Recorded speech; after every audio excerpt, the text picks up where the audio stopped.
This is Dagon. Or Dagon? I'm not entirely sure. But basically it's a short story interactive game based on H.P. Lovecraft's work. And I have never read his work. I'm not a fan of him at all because of the kind of person that he was. H.P. Lovecraft was a terrible, terrible person. He was super racist. He was so racist that the KKK asked him to stop supporting them because he made them look bad. So that tells you what the kind of person he is, but I'm still gonna play this because it looks interesting, and it also kind of looks like whoever made the game omitted the racism. So we will see, and if it starts getting yikes, I'm gonna stop playing and cancel the stream. But so we're gonna start. Yes, start a new game. I didn't actually start a game. Dagon is a faithful interactive adaptation of H.P. Lovecraft's work, focused on story and atmosphere. You will not find difficult choices, action sequences, or inventory management here, and movement is limited to progressing through locations along with the plot. I am writing this under an appreciable mental strain, since by tonight I shall be no more.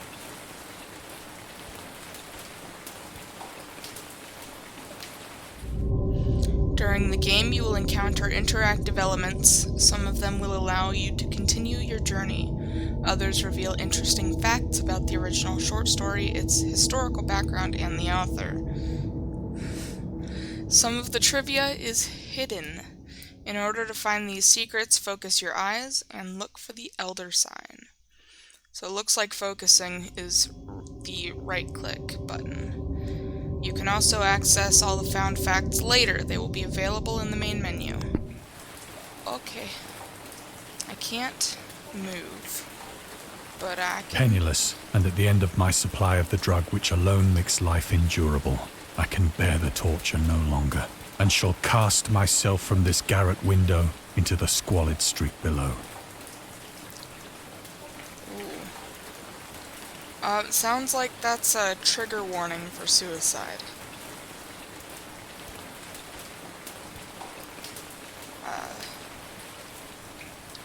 Oh, I had to press space. Do not think from my slavery to morphine that I am a weakling or a degenerate. When you have read these hastily scrawled pages, you may guess, though never fully realize, why it is that I must have forgetfulness or death.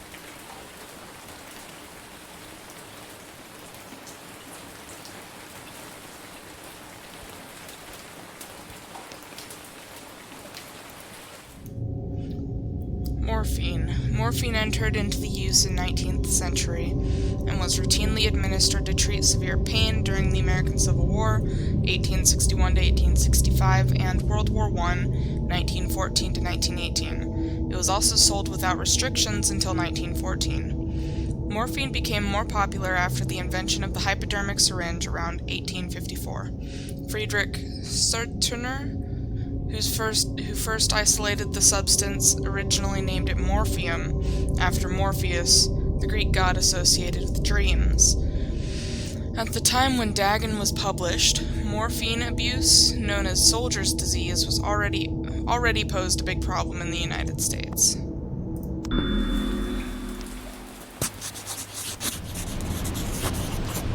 It was in one of the most open and least frequented parts of the broad Pacific that the packet of which I was supercargo fell a victim to the German sea raider.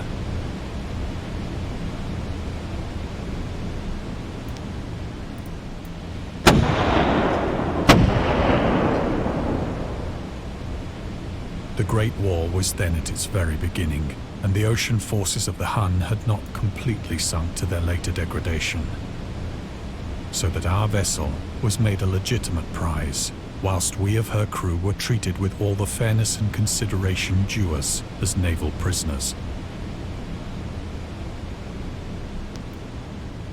The Huns. The The Huns were Central Asian nomads who established a dominion in Europe and invaded the Roman Empire in the 5th century AD. They were known as brutal, deadly warriors and masters of quick raids who also developed powerful composite bows, lassos, and early siege weapons. During World War I, the British used the word Huns as a synonym for Germans, in order to emphasize their brutality. However, the term originated when the German Emperor Wilhelm II gave a speech to his troops on the 27th of July in 1900, before they embarked to China. Should you encounter the enemy, he will be defeated. No quarter will be given. Prisoners will not be taken. Whoever falls into your hands is forfeited. Just as thousands of years ago the Huns under their king Attila made a name for themselves, one that even today makes them seem mighty in history and legend. May the name German be affirmed by you in such a way that no Chinese will ever again dare to look cross-eyed at a German. The refusal to take prisoners was a clear breach of the laws and customs of war adopted during the First Hague Convention of 1899.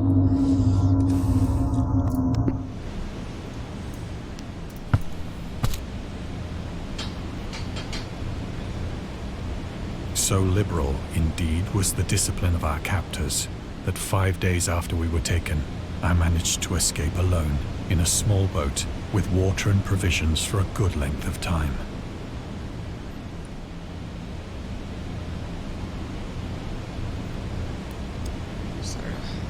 Just this.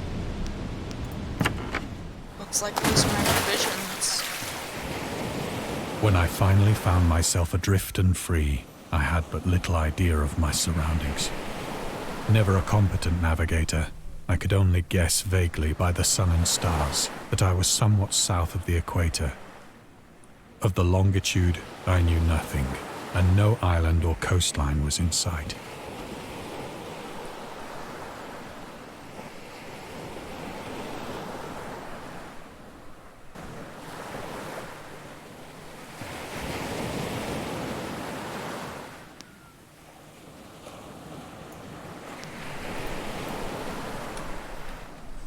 The weather kept fair, and for uncounted days I drifted aimlessly beneath the scorching sun, waiting either for some passing ship or to be cast on the shores of some habitable land.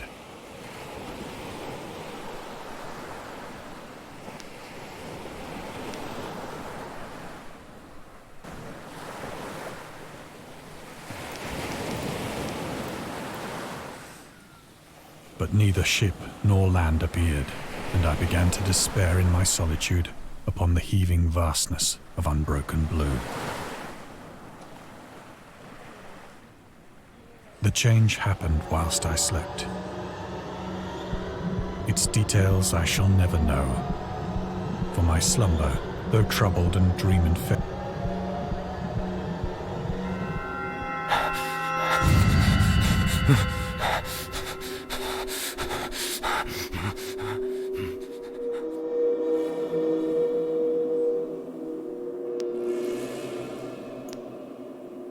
When at last I awoke, it was to discover myself half sucked into a slimy expanse of hellish black mire, which extended about me in monotonous undulations as far as I could see, and in which my boat lay grounded some distance away. Though one might well imagine that my first sensation would be of wonder at so prodigious and unexpected a transformation of scenery, I was in reality more horrified than astonished. For there was in the air, and in the rotting soil, a sinister quality which chilled me to the very core. The region was putrid with the carcasses of decaying fish, and of other, less describable things which I saw protruding from the nasty mud of the unending plain. Perhaps I should not hope to convey in mere words the unutterable hideousness that can dwell in absolute silence and barren immensity. There was nothing within hearing, and nothing in sight, save a vast reach of black slime. Yet the very completeness of the stillness and the homogeneity of the landscape oppressed me with a nauseating fear. The sun was blazing down from a sky which seemed to me almost black in its cloudless cruelty, as though reflecting the inky marsh beneath my feet.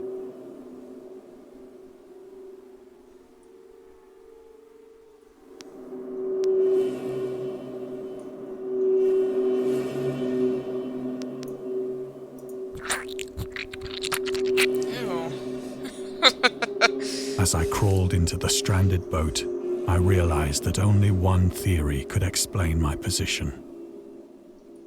Through some unprecedented volcanic upheaval, a portion of the ocean floor must have been thrown to the surface, exposing regions for which innumerable millions of years had lain hidden under unfathomable watery depths. So great was the extent of the new land which had risen beneath me that I could not detect the faintest noise of the surging ocean, straining my ears as I might. Nor were there any seafowl to prey upon the dead things.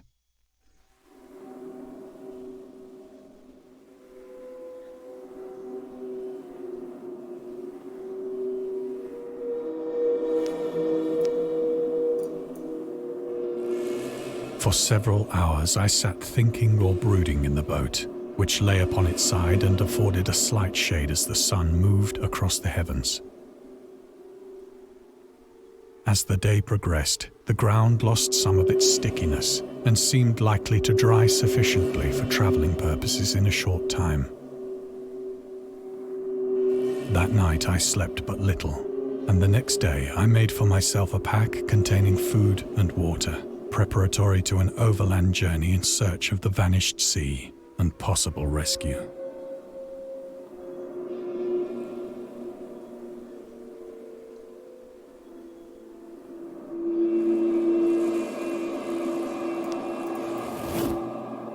On the third morning, I found the soil dry enough to walk upon with ease.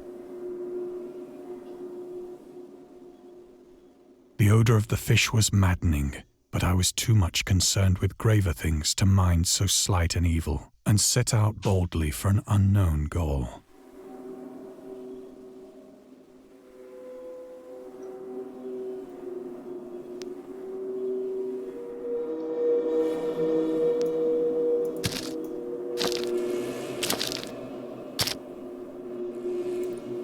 All day I forged steadily westward, guided by a faraway hummock which rose higher than any other elevation on the rolling desert.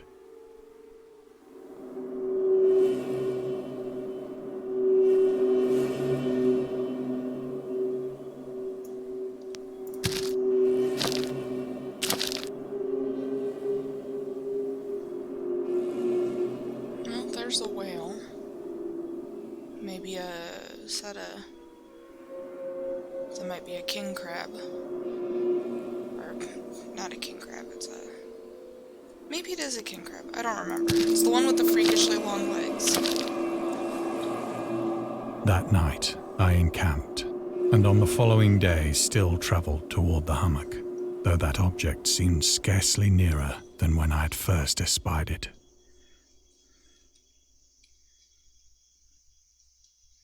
Oh, what's this? The horrors of the ocean. The creator of the Cthulhu mythos and the fictional underwater city of Relay. I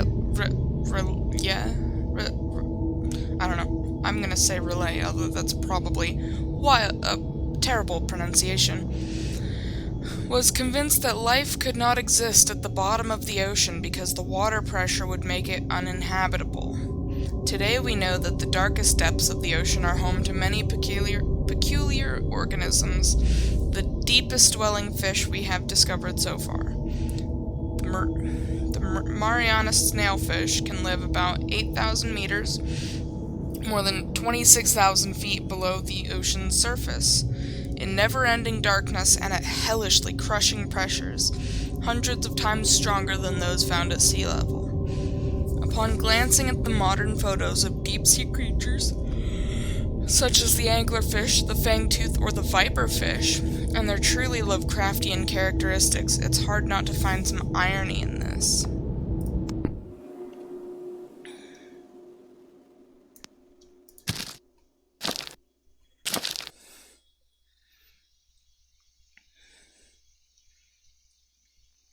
By the fourth evening, I attained the base of the mound, which turned out to be much higher than it had appeared from a distance. An intervening valley setting it out in sharper relief from the general surface. Too weary to ascend, I slept in the shadow of the hill. I know not why my dreams were so wild that night, but ere the waning and fantastically gibbous moon had risen far above the eastern plain, I was awake in a cold perspiration, determined to sleep no more. Such visions as I had experienced were too much for me to endure again, and in the glow of the moon I saw how unwise I had been to travel by day. Without the glare of the parching sun, my journey would have cost me less energy. Indeed, I now felt quite able to perform the ascent which had deterred me at sunset. Picking up my pack, I started for the crest of the eminence.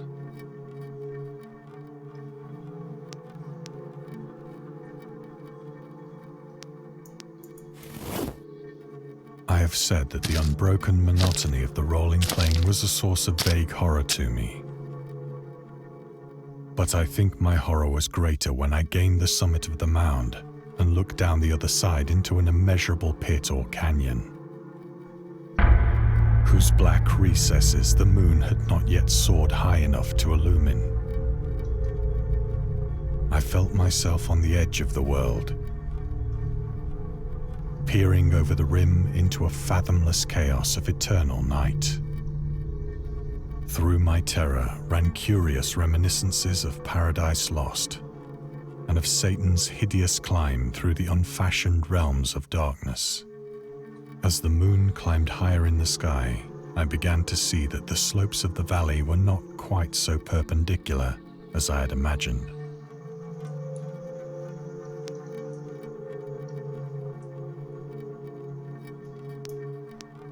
Ledges and outcroppings of rock afforded fairly easy footholds for a descent, whilst after a drop of only a few hundred feet, the declivity became very gradual.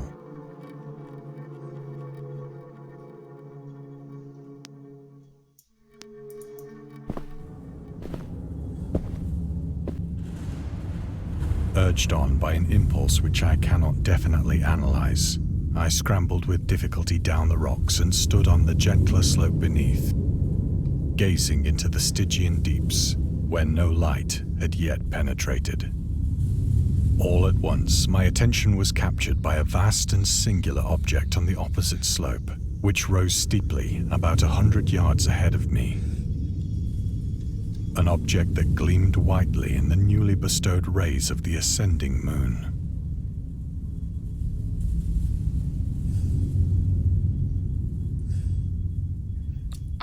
I can't see it.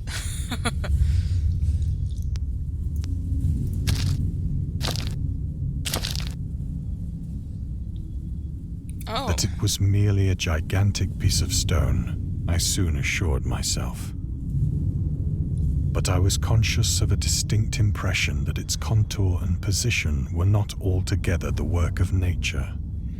A closer scrutiny filled me with sensations I cannot express. For despite its enormous magnitude and its position in an abyss which had yawned at the bottom of the sea since the world was young,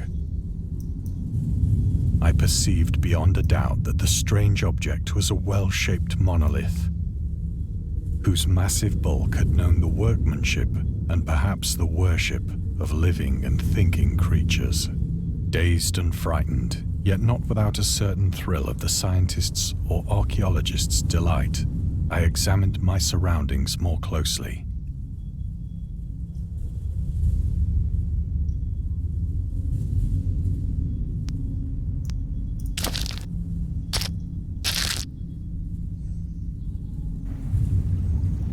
The moon, now near the zenith, shone weirdly and vividly above the towering steeps that hemmed in the chasm, and revealed the fact that a far-flung body of water flowed at the bottom, winding out of sight in both directions and almost lapping my feet as I stood on the slope. Across the chasm, the wavelets washed the base of the Cyclopean monolith, on whose surface I could now trace both inscriptions and crude sculptures.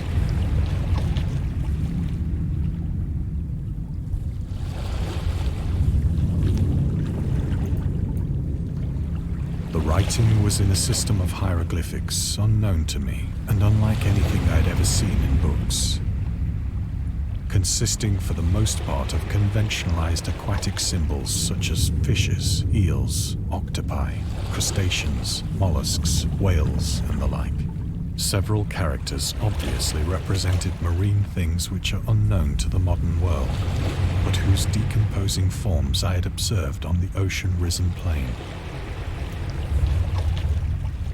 It was the pictorial carving, however, that did most to hold me spellbound.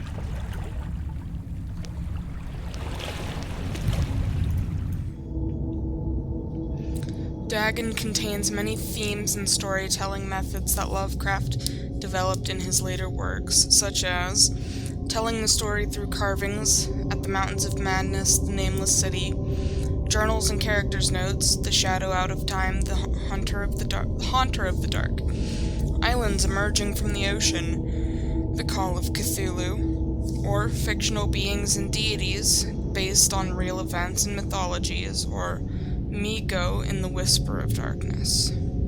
It's also considered the origin of the popular Cthulhu mythos. Some of Lovecraft's other stories also include in a manner similar to Dagon, but let's skip the details in order not to spoil the ending. Plainly visible across the intervening water, on account of their enormous size, were an array of bas-reliefs whose subjects would have excited the envy of a Doré. I think that these things were supposed to depict men, at least a certain sort of men. Though the creatures were shown disporting like fishes in the waters of some marine grotto, or paying homage at some monolithic shrine which appeared to be under the waves as well. Of their faces and forms I dare not speak in detail, for the mere remembrance makes me grow faint. Grotesque beyond the imagination of a Poe or a Bulwer. They were damnably human in general outline, despite webbed hands and feet, shockingly wide and flabby lips, glassy, bulging eyes, and other features less pleasant to recall. Curiously enough, they seem to have been chiseled badly out of proportion with their scenic background. For one of the creatures was shown in the act of killing a whale, represented as but little larger than himself. I remarked, as I say, their grotesqueness and strange size, but in a moment decided that they were merely the imaginary gods of some primitive fishing or seafaring tribe. Some tribe whose last descendant had perished eras before the first ancestor of the Piltdown or Neanderthal man was born.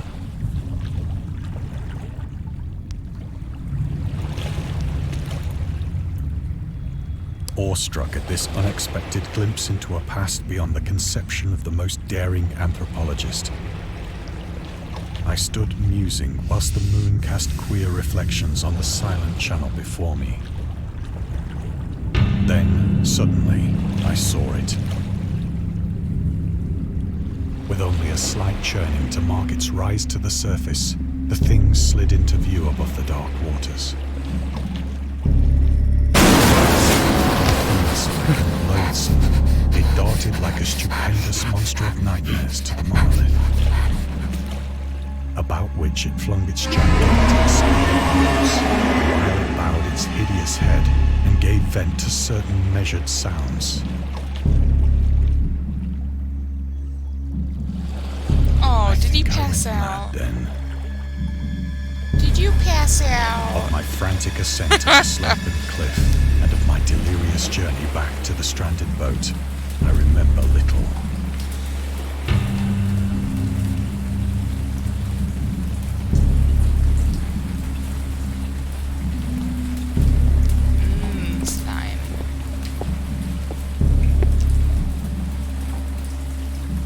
believe I sang a great deal and laughed oddly when I was unable to sing.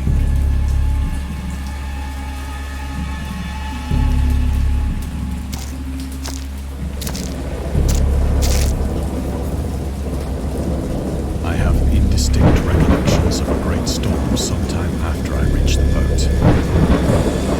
At any rate, I know that I heard pearls of thunder and other tones which nature utters only in her wildest moods.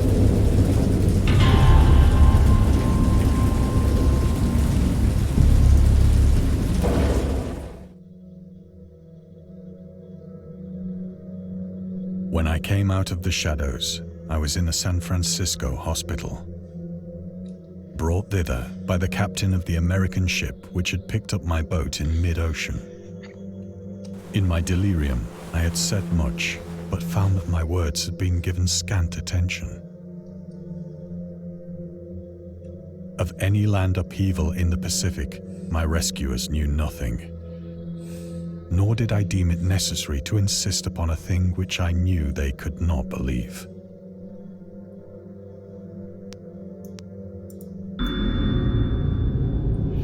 Lovecraft was a prominent figure in the world of amateur journalism. In 1915, he started publishing his own journal called The Conservative, that figures, which included political and social commentary, poetry, short stories, and literary criticisms written by him and other authors. Howard was a skilled wordsmith. Is that his name? Yeah, H.P. Yeah, okay. Howard was a skilled wordsmith, but he also took criticisms to heart, which resulted in his decision to step away from writing poetry and concentrate on weird fiction again, for the first time since his teenage years.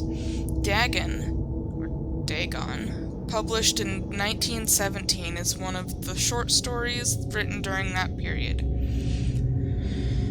In this example excerpt from The Conservative, the master of horror fiction explains his attitude towards warfare and the idea of world peace. Why any sane human being can believe the possibility of universal peace is more than the conservative can fathom. Should the entire civilized world agree simultaneously to disarm, one or more nations would undoubtedly retain secret armaments, and at the proper time take advantage of their more altruistic and less astute contemporaries in a wild career of conquest against unarmed victims. No country is, or ever can be, above warfare, until the basic impulses of the human animal should have miraculously changed. Surprisingly true from a guy who was so freakishly racist.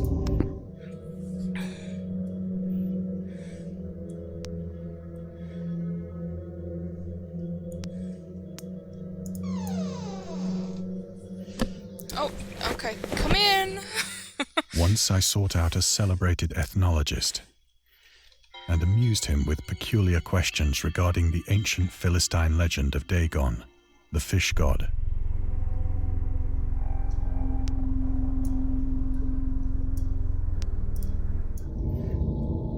Dagon. So it's Dagon, not Dagon, like I was saying. Oops! Dagon was the main deity of the Philistines, worshipped throughout the Middle East as the ancient god of fertility and crops. In Hebrew, the word Dagon, or Dagan, was a common noun for the grain. The rulers of Akkad, Mesopotamia, chose him as the patron saint of their war conquests. He also appeared as the judge of the dead in a Syrian poem and an underworld prison warder in one of the Babylonian texts. He is often mistakenly taken for a fish god due to the wrong interpretation of his name, as in Hebrew the word dag means fish. In Lovecraft's works, Dagon is an underwater deity ruling over the deep ones, a humanoid race with fish traits that resides in the oceans. He is worshipped by a secret cult called the Esoteric Order of Dagon.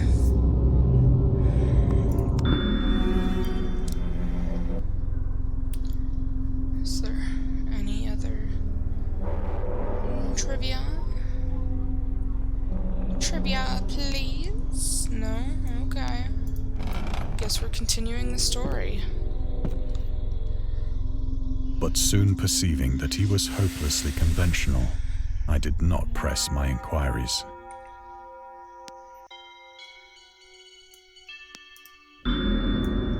August Derleth and the Cthulhu Mythos.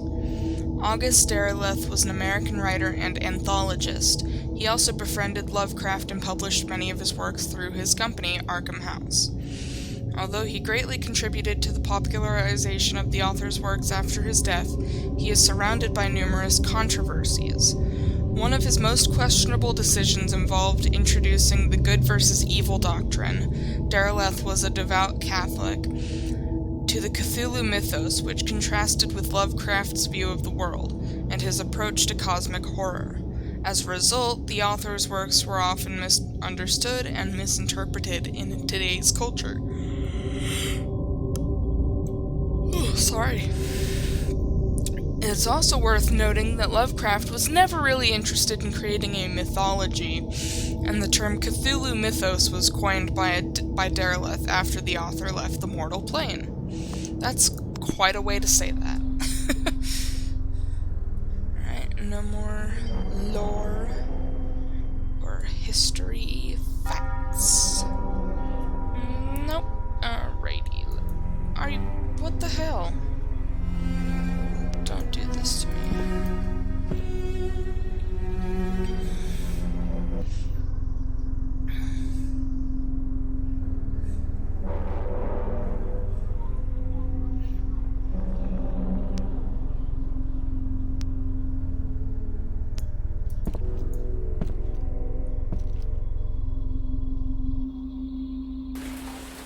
It is at night, especially when the moon is gibbous and waning, that I see the thing.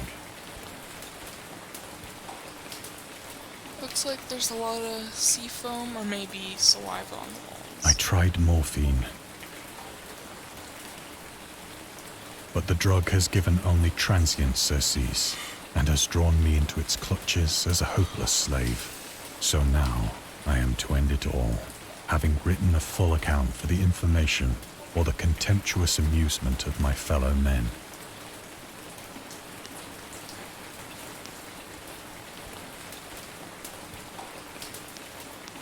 Aha! Lovecraft hated tobacco, even though he used to smoke when he was 12 in order to look and feel like an adult. In his correspondence with a friend, Reinhard Kleiner, he claims that he quit as soon as he started wearing long pants. Okay. He also had a very strong opinion about alcohol, as evidenced by his letter to Zelia Brown, dated 13th of February 1928. Sorry, oh my gosh. I'm just quite the yawner right now. Let me put some more caffeine in my body.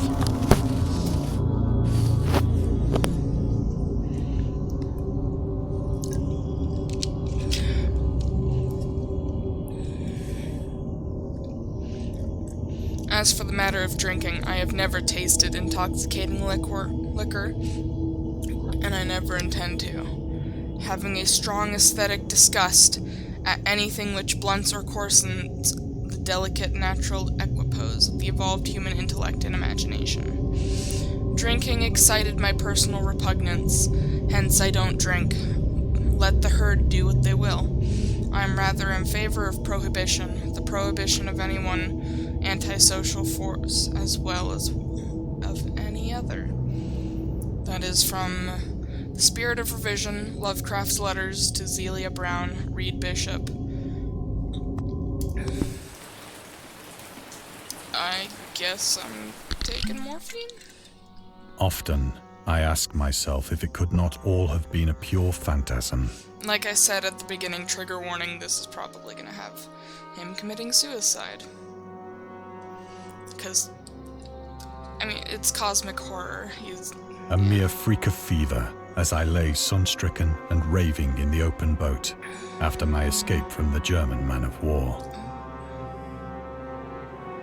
This I ask myself, but ever does there come before me a hideously vivid vision in reply. I cannot think of the deep sea without shuddering at the nameless things that may at this very moment be crawling and floundering on its slimy bed, worshipping their ancient stone idols and carving their own detestable likenesses on submarine obelisks of water-soaked granite. I dream of a day when they may rise above the billows to drag down into their reeking talons the remnants of puny, war-exhausted mankind. Of a day when the land shall sink and the dark ocean shall ascend amidst universal pandemonium. Oh. Are those all creatures? Creatures! And this looks like New York Harbor.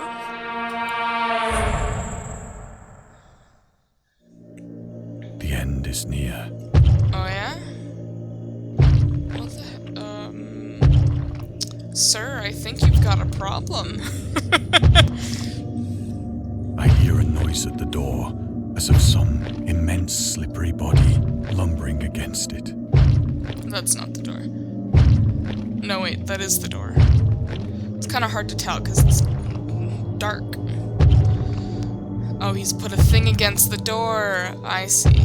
Okay.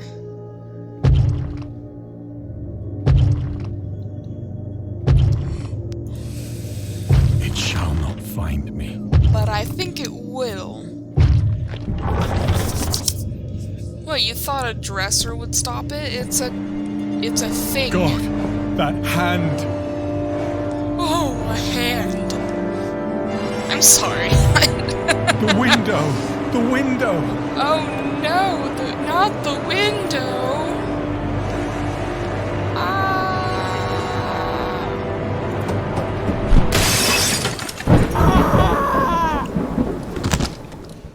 And he's dead.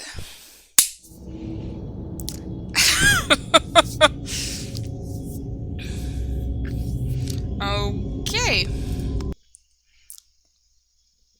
That was Dagon. Alright. I'll leave you guys to that and try and make sense of whatever you want to try and make sense of. Hope you enjoy!